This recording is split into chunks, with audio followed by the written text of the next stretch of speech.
Hai semua, di video ini saya akan interview salah satu profesional yang udah lebih dari 16 tahun berkarya dan berkarir di dunia finansial, tepatnya di perbankan. Dia pasti udah ngerti banget soal uang dan gimana cara mengelola uang. Langsung aja kita tanya-tanya sama diri saya sendiri, oke? Stay tune. Hai Johan, apa kabar? Baik-baik, lo gimana? Baik-baik. By the way, thanks for coming ya. Ya kan ini rumah gue juga. Oh iya ya, udah benar. Nah, hari ini gue pingin ngobrol banyak sama lo soal uang. Kan lumayan nih, dengar langsung dari expertnya. Ya boleh-boleh. Tapi gue bukan expert ya. Ini kan karena kebetulan kerjaan gue di situ, jadi gue tahu sedikit lebih banyak aja. Nah, emang apaan sih kerjaan lo? Coba cerita. Sama sekarang lagi sibuk ngapain? Ya, jadi gue kerja di bank di bagian wealth management. Ya kerjanya ngurusin uang orang ya. Nah, tapi selain kerjaan, gue juga lagi sibuk bikin konten YouTube, ya lagi ngidupin channel gue lagi nih ceritanya. Nah, kenapa tuh? Setelah vakum kurang lebih 2 tahun ya? Ya, kalau dulu kan lo tahu ya, awalnya sebenarnya gue iseng, karena kan pas pandemi banyak WFH, kerja di rumah. Dan jadinya gue banyak bikin konten yang masih hubungan sama kerjaan gue di kantor. Cuman ternyata responnya lumayan bagus, ya jadi gue terusin bikin konten, bikin YouTube. Nah, cuman abis itu lo sempat berhenti ya? Iya, karena kan makin lama makin sibuk ya kerjaan. Terus jadinya gue kayak dikejar deadline nih, yang kerjaan sibuk, stressful juga. Tapi YouTube juga kayaknya dipaksain harus 1 video atau bahkan 2 video per minggu gitu kan, jadi capek ya. Akhirnya udah deh gue stop dulu, gue konsentrasi dulu ke kerjaan. Nah, jadi sekarang apa nih motivasi lo untuk bikin video YouTube lagi? Gue lihat udah lumayan banyak video lo, kurang lebih ada 8 ya kalau nggak salah, ini video yang ke-9 nih berarti.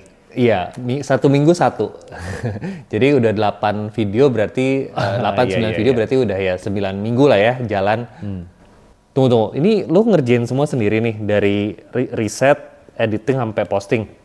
Iya, ini kan masih channel kecil, masih channel baru, jadi masih bisa lah gue kerjain semua sendiri. Ya, cuman berapa lama nih lu bikin 1 video gini? Ya, kalau hitungan jam kurang lebih 5-8 jam kali ya kalau ditotalin. Tapi kan itu kan nggak sekaligus kan. Biasanya gue bagi tuh, kalau weekdays, after office, gue coba scripting sama riset, bikin konten apa ya yang menarik gitu kan. Pas weekend, gue baru syuting, editing, sampai posting. Keren. Oke, kita coba mulai bahas nih ya, konten video YouTube lo, konten channel YouTube lo. Ini kan kalau gue lihat ada yang beda ya, sejak lo comeback, lo lebih banyak nekenin mengenai financial wisdom. Boleh nggak cerita sedikit, kenapa financial wisdom? Kenapa financial wisdom? Ya karena gue ngeliat sekarang kalau financial planning banyak orang yang udah expert gitu ya, konten juga banyak soal financial planning. Cuman nggak banyak yang ngomong soal financial wisdom. Padahal menurut gue financial wisdom itu juga penting ya dalam perencanaan keuangan. Lo jadi gak gampang kepengaruh sama materialisme, hedonisme. Lo jadi lebih mindful soal uang. Dan yang paling penting, lo bisa mencapai kebahagiaan finansial. Nah itu dia, gue sempat ngeliat tuh ada video lo yang bahas mengenai financial happiness. Lo bilang lebih penting ya dibandingin financial freedom. Kenapa lebih penting? Oh ya, sekarang itu kan banyak banget orang ngomong soal financial freedom, passive income lah ya. Seolah-olah kalau misalnya lo nggak mencapai financial freedom, lo jadi nggak happy gitu. Padahal belum tentu juga lo dalam hidup ini lo mencapai financial freedom, ya. Atau pada saat lo mencapai financial freedom, biasanya pas masa pensiun, itu lo udah tua dan lo nggak punya banyak waktu untuk nikmatin. Jadi kenapa nggak lo mulai happy dari sekarang, nggak harus nunggu financial freedom. Karena nyatanya financial freedom itu kan journey ya, perjalanan panjang. Lo sebenarnya udah bisa mulai menikmati perjalanan itu, lo udah bisa mencapai financial happiness dari sekarang. Ya benar, gue setuju sama lo. Nah, ngomongin soal financial happiness nih, ya kan tiap orang punya financial happiness yang beda-beda ya. Kalau menurut lo sendiri, apa arti kebahagiaan finansial buat lo? Oke, jadi menurut gue mencapai financial happiness kalau yang pertama nih, gue udah punya pendapatan ya, pekerjaan yang layak. Kemudian yang kedua, gue punya tabungan, artinya ada uang yang bisa gue sisihin gitu ya. Terserah mau gue investasiin, mau gue tabung atau buat dana darurat dan sebagainya, itu gue bebas gitu ya, gue bisa kontrol. Ketiga, gue punya tujuan finansial. Nah, tujuan finansial ini juga harus jelas, berapa banyak uang yang harus gue tabung, kemudian berapa lama waktu yang gue butuhin untuk mencapai financial goals gue tadi, dan apa yang harus gue lakuin. Oke. Nah, Jadi menurut lo gimana sih caranya orang bisa mencapai kebahagiaan finansial? Ya itu yang mau gue bahas di video-video YouTube gue. Karena banyak cara sebenarnya. Tapi mungkin yang paling penting itu yang pertama nih ya. Ya lo mesti ningkatin value diri lo sih. Lo mesti terus ngembangin diri lo, self development. Ya karena semakin diri lo berkembang, semakin tinggi juga value lo, semakin tinggi juga pendapatan lo. Ya, nah yang kedua setelah lo punya pendapatan lo makin meningkat, lo juga harus kontrol uang lo ini spendingnya kemana aja.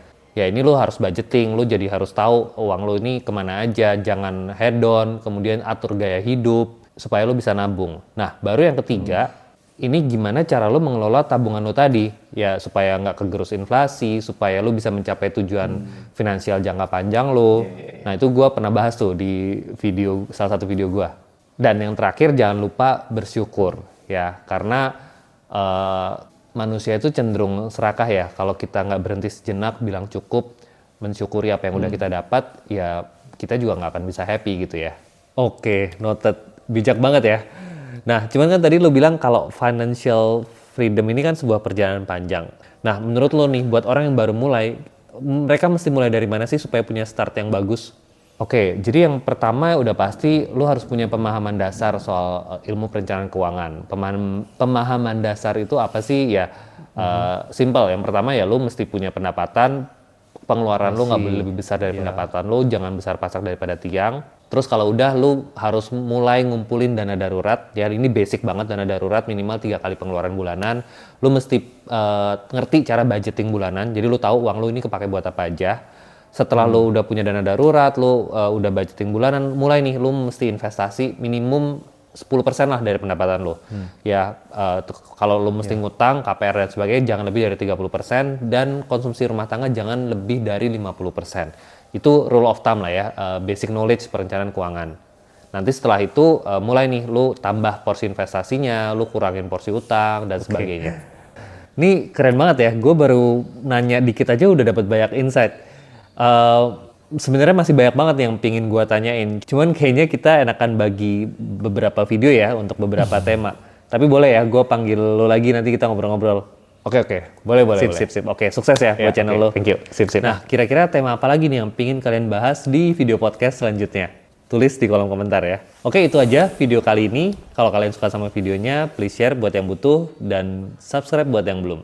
Sampai jumpa di video selanjutnya.